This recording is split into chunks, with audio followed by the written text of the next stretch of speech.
What's good, y'all? Welcome back to the Verdependent podcast, where we depend on the Verde and Black for our everyday vibes. This episode is brought to you by AC Memento. AC Memento, your digital sports and concert scrapbook. Download Memento today by following the link in the show notes or on any of our social profile bios. This week, we celebrate Austin's win against Seattle. Check in on Austin FC news and look ahead to our road match at RSL before closing out the episode with the stoppage time rundown of the hottest Austin FC, MLS, and World Footy storylines of the past week. I'm Logan Bartlett. What's up, everyone? This is Paul Fletes. Welcome back to the mainland, bro. You No were out que yonder in the Yucatan. Tierra de madre. Yeah, you were. How was it? How was your Mexico trip? It was good, man. It was really nice. A little bit of sun, a little bit of beach, too much sand, but Always. that's my hill to die on. Yes. But no, it was great, man. It was a good time. Had a chance to stunt on some fits, so Yeah. yeah, it was good, man. Diverge some info that doesn't need to be divulged. Oh, you're good. Divulged. Anyway. For those listening, the reason this episode is coming out on Friday is because our boy was celebrating in Mexico. So that's right. Yeah, Kate had a cousin that was getting married, and so when you get the nuptials out there in Mexico, you gotta extend the trip a little bit. But it's a good time. So glad to be back home, though. Recording. We got some 3 points to report on and some vibes to be had. Always. So let's do some preheated takes to start those vibes off. Paul, what's your preheated take for this episode? Yeah, the little X that teams get when they clinch playoffs? Yes. I have Austin getting a little X by their name after Saturday's game. Okay. I don't know if the maths are going to math correctly for that to happen, but I'm manifesting that, I think by the end of the day, Saturday, we will have clinched, if other teams drop their stuff, it looks good for us. Mathematically, I think there's a way that can happen if like Dallas or Houston, Dallas is at 9th, Houston's at 10th, but they're like a point away from each other. If one or both of those loses or draws or some shit like that, there's a mathematical way that it could work. I'm sure Phil West or somebody like that has actually given the details on that.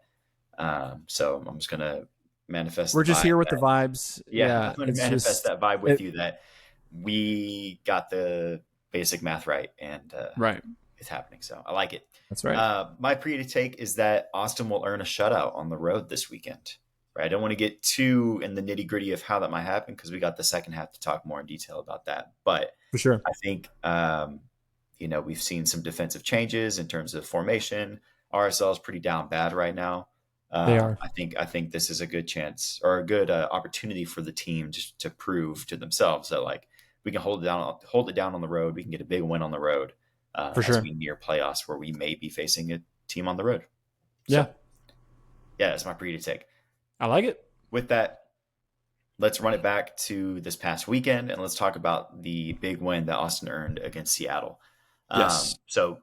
Huge win, 2-1 victory, a little bit of a comeback. Not really, but we were at a draw and we took the win in the last minutes for the third time in the last 4 games, something like that happened. It's crazy. It's a major blow against the playoff though, right? Seattle was just ahead of us at 4th. I think we were in 7th going into the night, 4 points behind them. We take 3 points from that. Now we're just a point behind them, I think in 6th or something. But we're in a good place. What are your vibes looking at the playoff table right now? Where do you think we end up? What do you think is possible for us? Let's start there. I mean, the sky's the limit, G. It's the way we played and came out over Seattle proved that again and again, Nico's men are able to come back from, adverse positions and still, manage to come out on top. We've seen it in Open Cup. We've seen it in league play. We've seen it against foes that we've had a hard time winning against. We saw it with the first big road win against LAFC earlier in the season. We've seen it, just in different games and it continues to be questioned somehow. Even for myself, right? When I watch these games and these performances, I'm like, why a 3-back now? Why? Why are we continuing with Julio as the last kind of sweeper in the back there? But it works out somehow in the end, and Yeah. we get 3 points. And so the vibes are great, man. And I think to beat a tough contending team like Seattle Mhm. at home, it makes me feel a lot better that we can go toe to toe again against LAFC in October, Yeah. and it go our way again. So yeah, it's feeling good right now. Yeah, I think again looking at the mathematics here on the table, at the standings in the table for the West, I think the highest we could get is fourth, which means we'd be hosting, I guess, Mm-hmm. two of the three playoff games if we get the three in the first round, and then setting ourselves up to potentially host more games. Um, and that's likely, maybe it's possible. I'll say LAFC Mm-hmm. currently sits at fourth. It sits in fourth with 50 points. They got a Right. game in hand against us. They're doing their thing right now, right? So it'd be a Sure. tough order for us to get that, but I think we can definitely jump Seattle. I think we earned it. We've earned it, and we can end up in fifth, middle of the table, maybe facing LAFC. Getting Right. back to this game, though, right? Standings, the vibes are good. We look good in the standings. We're just about to clinch a playoff spot. Let's talk about that three back, the three center back lineup that you mentioned with Julio as the back line sweeper. Mm-hmm. It's the second game in a row we saw this, and the second win in a row with this formation. One obviously the Open Cup game at Minnesota, and then this game at against Seattle. Yeah. Is this something you think that can work long term, looking ahead to playoffs, where we can kind of pull this out as needed or rely on it game after game? Yeah. I mean, as far as long term, that's yet to be determined. But I think what our guys have shown is that they are flexible enough when the time and the context calls for it, that they are able to like produce a result, in this back five formation. And so I think it's actually a exciting time to be an Austin fan right now because we're able to kind of trot out these three center backs and have our wing backs going up Yeah, and have this combination of forward play that we haven't seen, with the regular 4-3-3, and yeah, I think it's a good time because now you have opposing teams that are trying to figure out, hey, when we're watching Austin game film, they can set up however they want to, and they're seeing that Nico is doing a pretty good job of making those tactical adjustments, which I know was always something that we were lacking at times under Josh Wolf, right? And so all that to be said, it's I could see it going long term, but I can also see us kind of changing it last minute as needed if Nico sees something that he likes. yeah.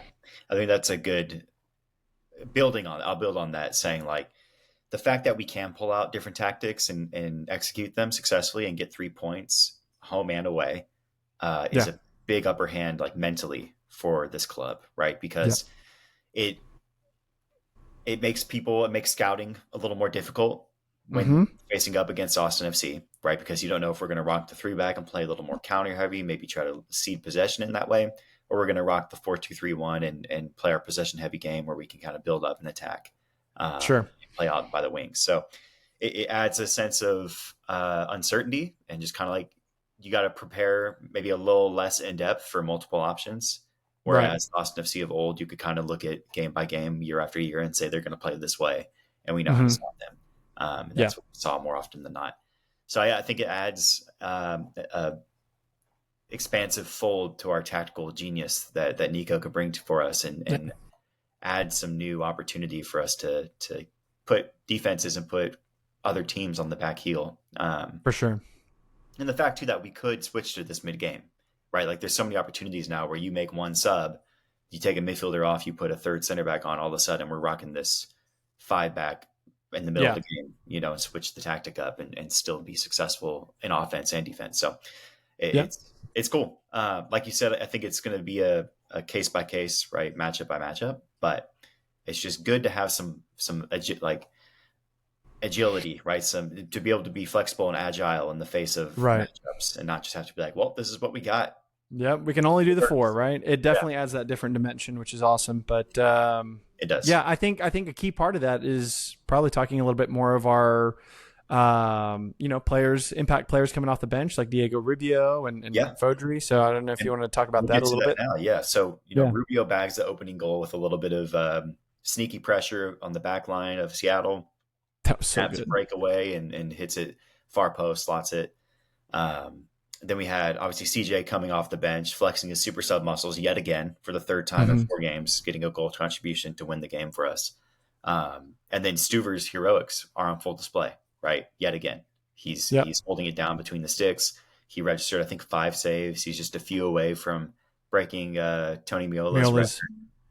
Exactly. Yep. So with rotation guys contributing with big plays off the bench, and Stuver in prime form, how much should the West fear a playoff matchup against Austin FC, home or away, at this point?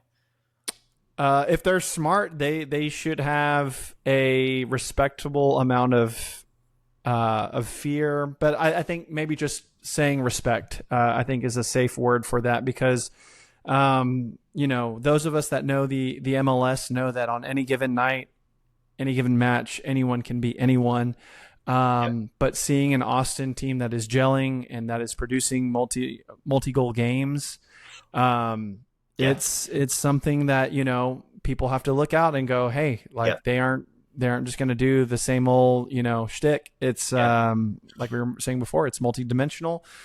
They have different pieces that can attack and hurt us. And so, I'd be a little bit worried right now, and I like our chances on the road on a playoff series. I do too. Let's go, dude. What excites me about this team versus like the 2022 team, right, where we made that deep playoff run, is that team on paper statistically looks a lot better, and they may have been a lot better. We don't know. Right. We won't know until we're in the playoffs. But this club is streaking at the right time. They're getting more dominant results, more consistent results. They're scoring consistently at the end of the season as we approach now the Open Cup final, right? That's coming up next week. And we also have the final playoff positioning the last 4 games of the year. So they're streaking at the exact right time. The other guys, right, the bench guys are producing and giving Nico, something to think about when it comes to lineups and who matches up with who, knowing he has options with Mirto and Buka, of course, that can produce. Both guys that have over 10 goal contributions on the year, when you include Open Cup and whatnot. Sure. And then we have guys like Rubio, Fodrey. We have guys like Robert Taylor, who scored 1 goal, yes, but people still need to respect him, right, in the attack. Owen Wolf, without mention, of course, he's been having an amazing season. We'll get to that in a minute. But it just really adds we're a different team, and we're streaking at the right time, and that's something you couldn't have said about the 2022 squad. Right. Who definitely overperformed early on and kind of came back to earth as the season progressed. So it's exciting, man. I think teams should fear this club right now. Not to say, I don't want to say we're playing with house money, because this was the expectation of this club and this leadership, was to be competing for a playoff spot. And, it came later than maybe we expected in terms of feeling more secure. Right. But I think they should fear this club, because we're now meeting our expectations, and now we're looking to exceed our expectations, right, and make this run. We're in the Open Cup final. Like, that proves how good this team can be, beating good teams, right? And we'll see how that goes next Wednesday. And fucking fingers crossed, dude, that's gonna be awesome. But just all that to say, right? We're winning games that have stakes. We're winning big games that maybe on paper we shouldn't be winning, right? Against teams who are ahead of us in the standings, right? And we're boxing with the best of them. So I feel good, man. I think we have a good. The Seattle game just continues to build on that, like, that hope that I have for what this club can do. So for sure, it's exciting, man. Anything else on Seattle? Just that they suck, and they got Vancouver up next, and I hope they lose. And then it's going to be a good time, man. So I'm not worried about them anymore. I'm just looking forward to RSL. See if we can put another 4-piece like LAFC did on them. Talk that shit, bro. Okay, we'll get to that in a little bit. We're going to go halftime first. We're going to talk about a little Austin FC news, some things that'll come out really just today and yesterday for us, a couple days ago. For sure. So first and foremost, we mentioned how well Stuver's been doing in the Heroes. He's performed for us. Well, he earned himself a 2-year contract extension today. My man. 2027 with an option year in 2028. That means realistically 3 more years of Stuver. That makes me happy. How does that make you feel? Brother, I mean, I feel safe. I feel secure. Those hands, are like a blanket around me. It's just one of those things where I feel good, and I know that there are other people out there that feel the exact same way when he's in goal. Because I mean, arguably he has to be Austin's best player all time. You know, like just Without a the doubt. level Yeah. of performance that he puts on Yeah. match after match. It's incredible. Um, and I'd be willing to devote an entire episode on just kind of like how many points he saved us from, Oh yeah. and Do a just deep like dive. his performances alone, you know. But Yeah. yeah, again, I think I told you this on air a few episodes ago, but like I would be down to like lay the first brick with you for the statue at McCalla, because it Yeah. needs to happen like It, now. it has to. The amount of AI generated statues that I've seen people post on Twitter in Yeah, the last 24 hours since his great game, but now this news coming out, uh, right. it's been hilarious to see. So, hey man, if we don't see a Stuver statue in the next decade or so, the team did something wrong. I don't know if MLS clubs do this, but I'd like to see the number 41 jersey retired in our rafters. You can't She retire the one, right? That's not how that works, right? It's right. rules and stuff. But the fact that he wore 41 for us in year one, uh, I think we could It's safely symbolic. retire that number symbolically, and Yeah, nobody would argue that. So I think that'd be dope. But yeah, I mean, the man's put up over 600 saves across 5 years. He's about to break that record, like we talked about, of most saves in that span. yeah. So it's well deserved. The only thing I'll say is Damian Lass has to be punching air right now, because I know There he's is that next side of up. it. He's next up, but with 3 more years, I think Lass will be like 27 by the time Stuver's contract ends, and he Yeah, deserved the chance. So I wouldn't be one hundred surprised percent if we move on from him, let him get his opportunity in higher competition, for and not sure. just be kind of tucked away in USL. Not that there's Yeah, anything wrong with that, especially with all the great things happening in USL. yeah, But I could see him pushing for a permanent move somewhere where he can for set sure. roots and commit to that. But wishers can wish. I hope Damien sticks around and we see him at the end of the decade holding it down for us. So I agree. He'd be an excellent cup keeper for sure. You know, for sure, yeah, for next year and all that. So yeah. Let him be the number two for real, exactly. for real. Like, but he's too young and has too much True. talent to be stuck behind a Yeah. guy on the bench. So he needs to be starting somewhere. So I get it.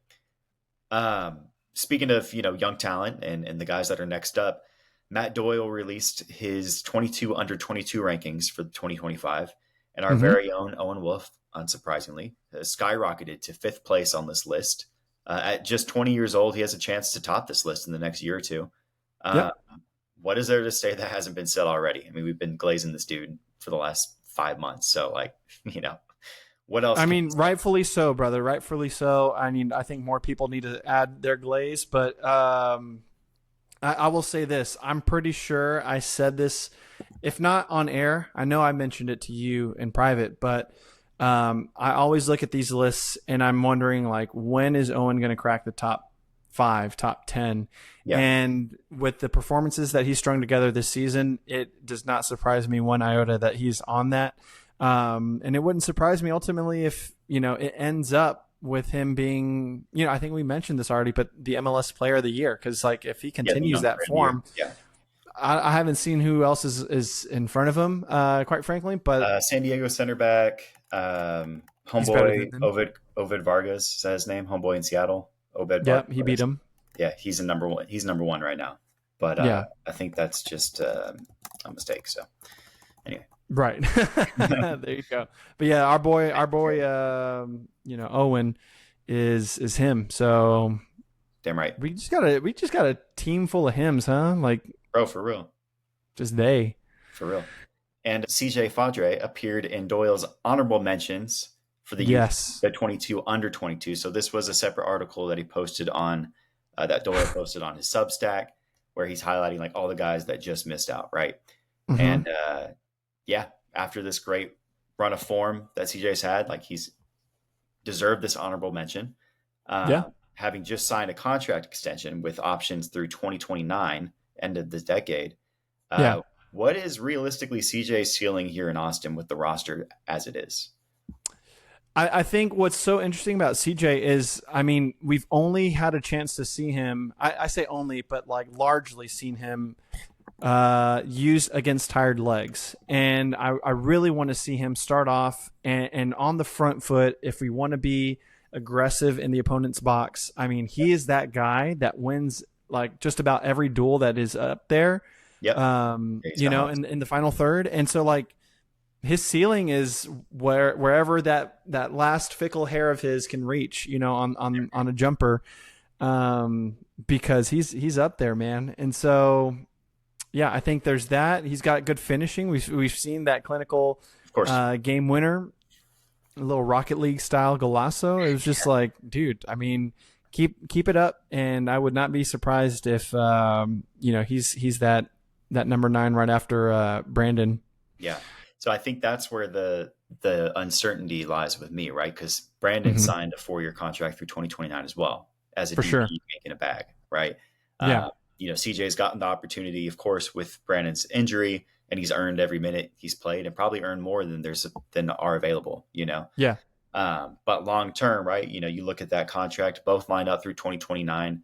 I'm curious. There's a uncertainty with what happens with Mirto and Brandon together, right? Because Mirto's done better with Brandon out as the lone 9, you Correct. know, than he Mm-hmm. had been before.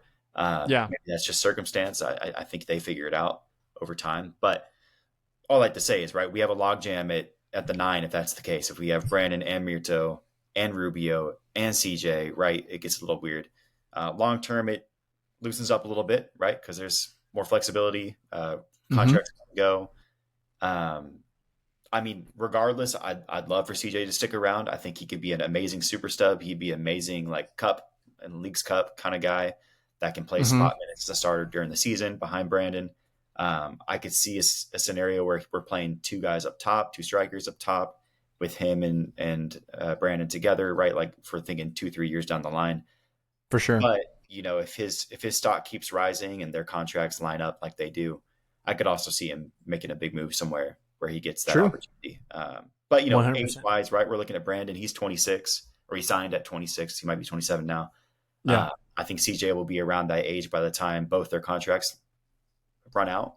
You know, he's going to Right. be in his mid 20s, like in approaching his prime. Hopefully, you've gotten some good results, and he could end up being the guy, right? If Brandon moves on, For sure. or you move on from him. So I know we're looking fucking 5 years in the future at this point, but just we signed the dude through 2029 with options, right? We want to see the best Mm-hmm. for him. We want to see the best for this club, and I think if he can keep playing like he is now and better, right? There's a scenario where we see that long term. So Yeah. No, I think it's all valid forecasting for sure, and I can guarantee you, Roto and his team are doing the exact same, if not looking out even further. But I think also just a friendly reminder to us and the viewers that, you know, both Brandon and CJ are, you know, San Antonio native. San Diego. Or sorry, San Diego native, and so, you know, if they come with an offer, it could be interesting to see them moving on. But as much as possible, I think we'll see them harmoniously doing the thing for Verde. So there you go. Well, that was a little bit of news. It was just very timely, so we had to talk about it, and it was worth more than just a stoppage point. So shout out all the guys, Brad with his extension, Owen and CJ for their recognition. It only goes up from there. Keep on out. for sure. It only helps our team. So please keep doing it. It makes us happy. Let's take a quick break. We'll be right back to talk about the Real Salt Lake matchup this weekend, and then we'll run into some stoppage and close this thing out.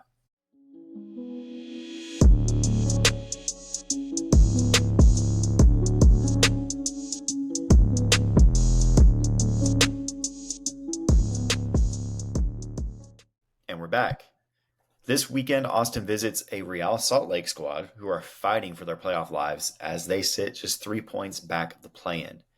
RSL suffered back-to-back 4-1 defeats at the hands of LAFC as their league-wrecking duo of Son and Bouanga just dominated them in what was a weird, out-of-the-ordinary, like home-away, Saturday-Wednesday double matchup for these two clubs. Yeah. How can Austin make light work of an RSL team that's in a tough run of form right now? I think if we expose their back line, which was playing pretty high up, at least when I was watching the LAFC game, I mean, when you have the pace of Son and Denny Bouanga and like clinical finishing from those two, you got to just run up and take your shots, you know? And so I'm looking at our players like Bukhari. I'm looking at Mirto. You know, if they play anything like they did against LAFC, then Yeah.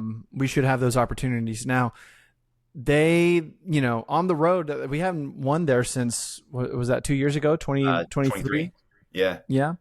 And it took, an Owen goal and a Galley goal as well to make that happen. But Yeah. I think we have more than enough firepower to get it done. We've shown that we can do it with possession, without possession. But we just need to be mindful of, their players like Diego Luna and Mhm. I think that's spot on, the pace thing, yeah, like we have the pace to replicate kind of a poor man's version of the LAFC duo, right? right. Where, they're starting for their nation level players, Buonga and Son, like that's a different level. I mean, Uzuni is him, Bukari's him for sure. They got national team reps themselves, but they haven't Yeah. distinguished themselves in the same way those two have so far this year. So I think this is another chance to just keep building Mm-hmm. brick on top of brick of this foundation or this kind of a success that we're seeing in the last few months Yeah. throughout the summer, and add another fold of like, yeah, we can see clinical finishing, right? We can play behind and outrun you and Mm-hmm. replicate something that can work for a lot of other clubs. We can do that too. I think, to your point, this is a game where the two DPs can show out, but I think guys like Obrian, right, CJ, dudes that have been that are willing runners, that are willing to run through the team. Even Robert Taylor, right, like that dude's willing to run a Yeah. counterattack, make something happen. Right. I think we could see those dudes get some play, maybe even like the 65th minute, let the DPs rest as we have the Open Cup game this midweek, Mm-hmm. like give them a good 50, 60-minute run and then have the bench guys come on and just try to keep, tired legs running back on back heel, on their back heel. God, words are hard right now. You're good, brother. Just run. Get fast guys, run fast, score goal. That's what I'm Right. trying to say. Shoot the ball. Shoot ball. Yeah. Don't be indecisive. Slang that rock. Like, Yeah. get that shit. So that's pretty much what I'm hoping. I think you nailed it. That counter, I mean, that long balls in behind, like get it to Owen and Danny quick. Let them play the ball in behind and just start running, dude. Get your legs Yeah. moving, get a good run in 50, 60, hit the bench with a lead, let the guys win this thing for you, and then lock in for the Open Cup. That's what I'm Yep. hoping in this game. So, And I think I'm really excited to see. I get the sense that Stuver, or not Stuver, sorry, Dubersarski is going to get a start here on the road, as we're resting Pereira for the final. But I think that's just a random shout out for me because it's going to be really interesting to see how he matches up with Diego Luna. yeah, it's a good show. Going back and forth. But I really do see him, putting some good performances together, Dubersarski that is, and hopefully he continues that form. Yeah. That said, I think. Please, yeah. Go ahead. Sorry. No, To mention that 5-back situation that we were talking about earlier in the episode, I think we're going to see that also, because I don't know. I think we're trying.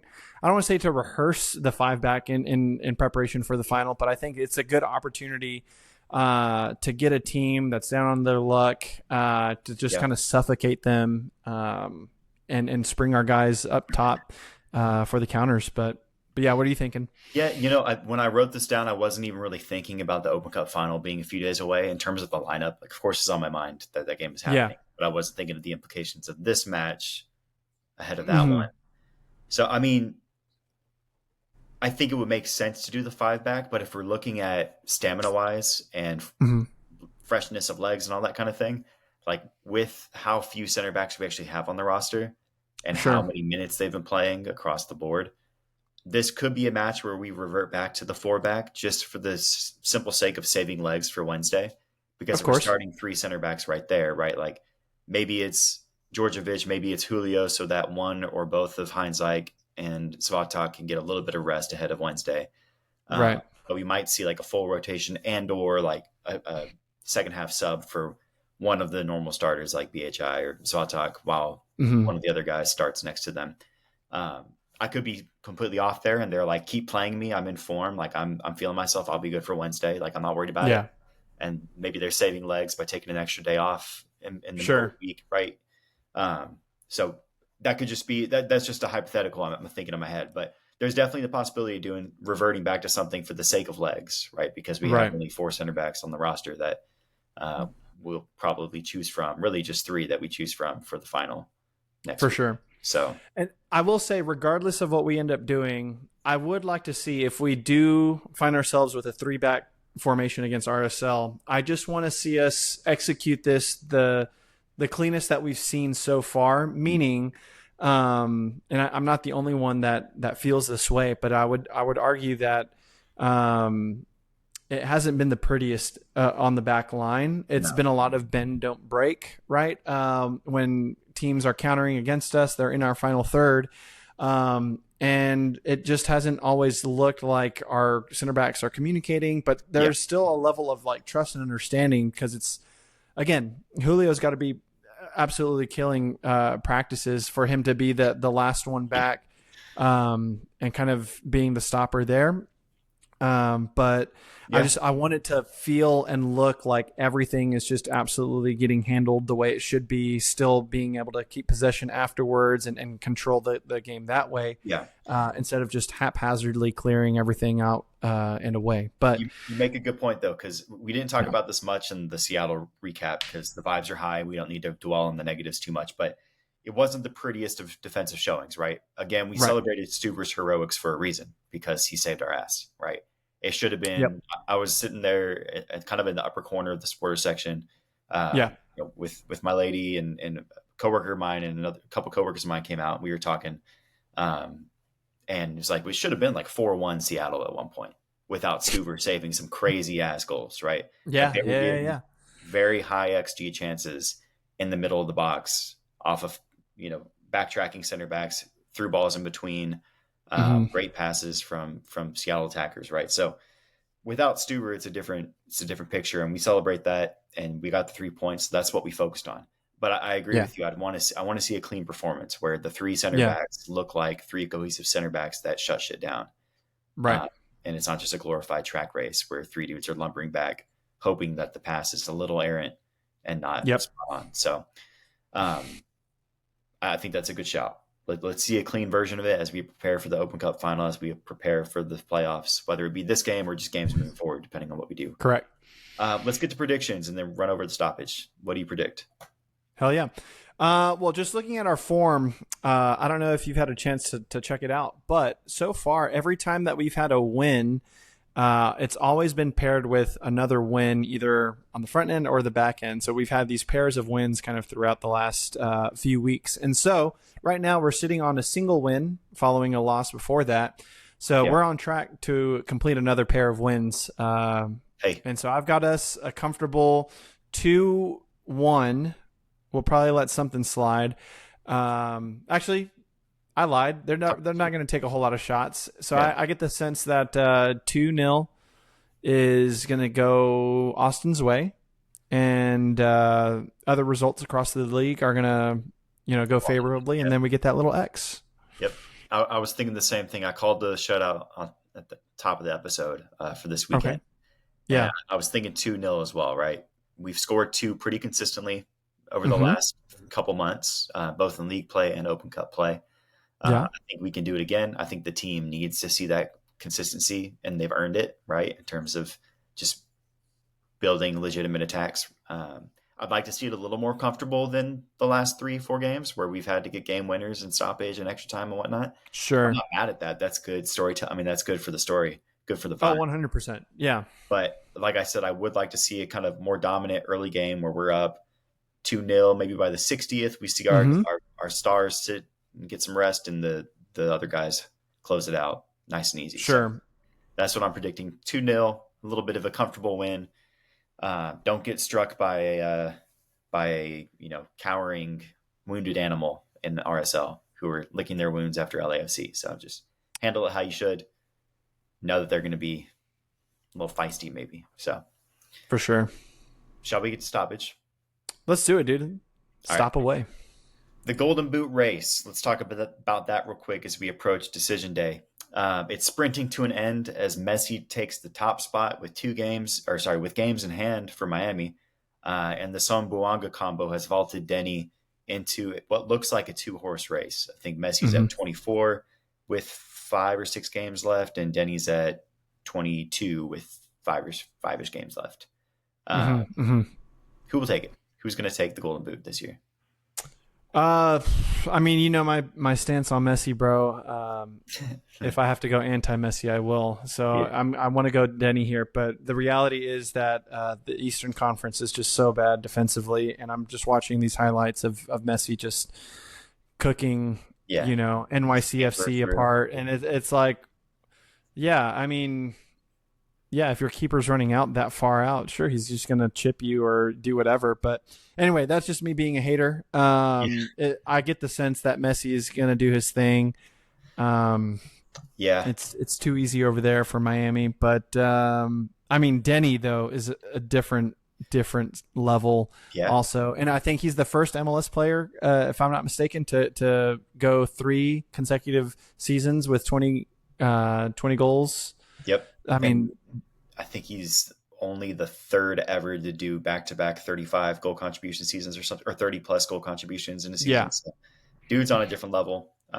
He's earned his praise and ran with it. I mean, if you get a chance to go watch that game against LAFC at Q2, and you're not going to be at ACL, I mean, just soak that in, because I don't think we see Denny at LAFC after this season. I think he might not even be at that game. He might be on international duty as well. I don't remember if that's right, because we weren't going to see Son because of LAF or international duty, right? Yeah, so I think Son and Bonga might both be out with South Korea and Gabon, right? That's what it is. Yeah. Regardless, I'm not sure. Wow, what a shocker! I know, but hey, I don't know which all teams are playing in that window. I don't know if he will be gone, Zvatak and co. Like, it could be just a bench v bench matchup. But either way, we could be missing both of them. So I didn't include MVP in this because I think we can all just assume Messi's going to win it. I guess. Shout out Dreyer. That man has as many goal contributions for as an individual as our club has in total. So 33 combined goals and assists, and we have 33 goals on the year. So that's insane, dude. That brother has been balling since day one. Really cool to see for San Diego. They got a good one. Good scouting. They did get a good one. Yeah. Let's talk about the Ballon d'Or a little bit. Sure. PPSG's Dembele wins Ballon d'Or. Any thoughts on that? Dude, my only thoughts on this are some tweet that Lojo shared with us from the archives in 2023 when I think Clear Lake Capital were looking at possibly getting Dembele, but there were some injury concerns, and so we opted not to go with that. Hey, fuck it. And you know what? Who gives a fuck? Honestly, like, bro, Cole Palmer is about to get it next year, so it doesn't matter. Up, bro. My club doesn't prioritize individual awards; they prioritize team awards. Like, for example, the World Cup. Tell them. And did we play PSG? We did with Dembele, I believe. Oh, that's crazy. Was Poo Pee. Yeah. Well, anyway, the best team in the world won that one. Best player was get swept. So Cole Palmer finishes 8th. Top 10 finish. I'm happy with it. I think he can only go up from there. He's slowly finding his form again. He's been on a little bit of a slump, which for him is still amazing player. But sure. So shout out Cole for that. We'll see in the top 5, maybe top 2, not number 2 next year. And then other awards, we saw Chelsea's Hannah Hampton win I don't know what the name is, but the Women's Goalkeeper of the Year award, whatever it's named after. Probably. Yeah, over Mary Earps, I think. Yeah, that was wild. It was good. Well deserved. She's had a great year for club and country. So, talk that shit, Hannah. That's it. I think Kennerid was like top 20 as well for women's Ballon d'Or, which is dope. Just seeing good representation. It's been this way. It's been this way, bro. Like on the women's side, we just know these things like death and taxes, bro. It's Chelsea women's just all over that list. Tell them, bro. Yeah. We'll keep with the Chelsea vibe. We'll get a little more specific here. So the Chelsea men's, they fell to Man United in league play after losing Robert Sanchez to a red card in the 4th minute. That's their goalkeeper who flew out of the box and kicked Mbuemo in the knee on a breakaway. That shit was hilarious, dude. It was so funny, but dude, I It's can't. so disappointed, bro. You just have to This laugh. was the game. This was the game, brother, that we were supposed to win finally after not winning for since 2013 or Yeah, something crazy like that at Old Trafford. It was like, yeah.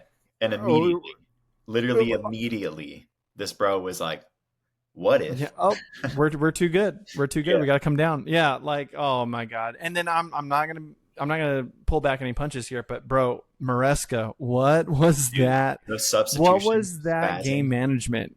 Yeah, that was tough. That Immediately takes was off Cole Palmer, right. Neto, Esteval, Yeah. somebody else, right? Or I at was like, least we're our watching this entire attack. man. We're watching this man like defecate his pants in real Yeah, time. It legit. was it was wild work, but I mean, they still managed to eke a goal out with 10 men. Yeah, Um, playing a Shout out 10-man Trevor. side in 8 minutes. So, you know. Yeah, Well, they it is what it managed to is. turn it around a little bit in the midweek Carabao Cup matchup against League One side Lincoln City. They got a 2-1 win with mostly bench guys on after going into halftime Mm-hmm. down a goal, 1-0.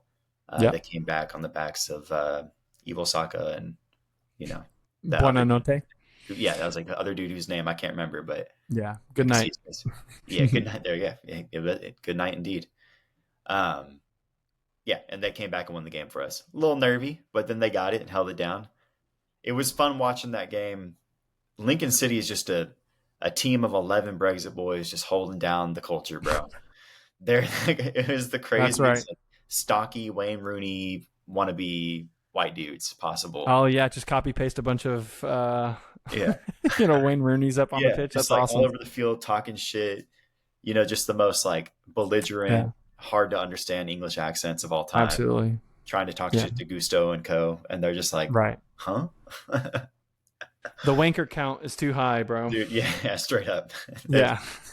A little nervy, like I said, but we turned it around quick, and then it was funny to watch at the end. Just these dudes flail in British fashion. So anyway, Right. shout out Chelsea. Next round of Carabao Cup, as expected, and they'll be back Against in it. Wolves, right? I believe so. Yeah. Yeah. So Should be a good one. yeah, it'll be fun. And we'll end this thing with a little UT check in. UT absolutely decimated Sam Houston State. Thoughts and prayers to your alma mater, Paul. Shout out, bro. In a 55-0 rout that saw the Longhorn starters hit the bench by the fourth quarter, get a little rest, see the backups and the transfers hold it down, and score some more. Arch had 300-plus yards, 5 tutties, got his swagger back, saw him taunting like guys on the 119th ranked team in the nation. It was so It was funny, dude. it was wild work, brother. But you know what? As a Bearcat alum myself, I will gladly bear this sacrifice for Yeah, these guys and this team to start feeling themselves again. Because God knows when we start going to these yeah, SEC schools on the road, I don't Florida. want to see Yeah, shit from Arch. When he throws another pass to the feet or when he fucking, can't read the coverage and yeah. oh my god. Anyway, but glad he felt good enough to stunt on, you know, D2 what'd you players. say 119? Yeah. That's insane. Yeah, Yeah. that's crazy. I don't know if that's real, but they're definitely in the bottom 20% of I teams. don't think they cracked the 100, I don't think bro. they do. I'm They're like that bad. fairly Yeah. certain they're that bad from the. I will say this, if they played a Sam Houston from like 2011, 2012, bro, you had Brian Bell at quarterback, you had Tim Different Flanders story. doing flips on bros, dude. It was You think it'd be insane. different? They would get a field goal. At least they put some points on the Yeah. board. Yeah, yeah, Yeah, it yeah. was a tough night out. The They would not get defense shut was out. amazing, obviously. So we don't even need to go into detail there. It was no points scored for Sam Houston. I think they're the number one defense in the nation now. After that, teams are averaging like 11 points a game against them or Yeah. something, if that. So, Hell yeah. shout out the boys. I think they have an off week this week, and then they're at Florida next week, if I'm not mistaken. Unless Easy I read work. that wrong. But yeah, at Florida, the first time since like 1940 something that they've played in Florida, or at Florida Gators specifically. So I that's thought, didn't we play them 2 years ago? in Austin though. Oh, okay. Yeah. So the That's first time right. we're at Florida, I could have got that wrong. They said something like that on the broadcast, and I'm just pulling shit Yeah, out of yeah, my yeah. point. So anyway, not a frequent game for us. So cool nonetheless. For That's just gonna sure. be swampy. Best of luck to the boys. And let's close this out, man. Let's do it. We appreciate y'all kicking it with us on this week's episode of the Verdependent podcast. I'm Logan Bartlett. You can find me at LobarBHLM. And I'm Paul Fletes. You can find me on Twitter at PaulAndrewFC. That's a government name. And keep the chatter going online by following at the Verdependent on socials. Like and subscribe wherever you get your podcast. And that's an episode, y'all. Peace. Peace.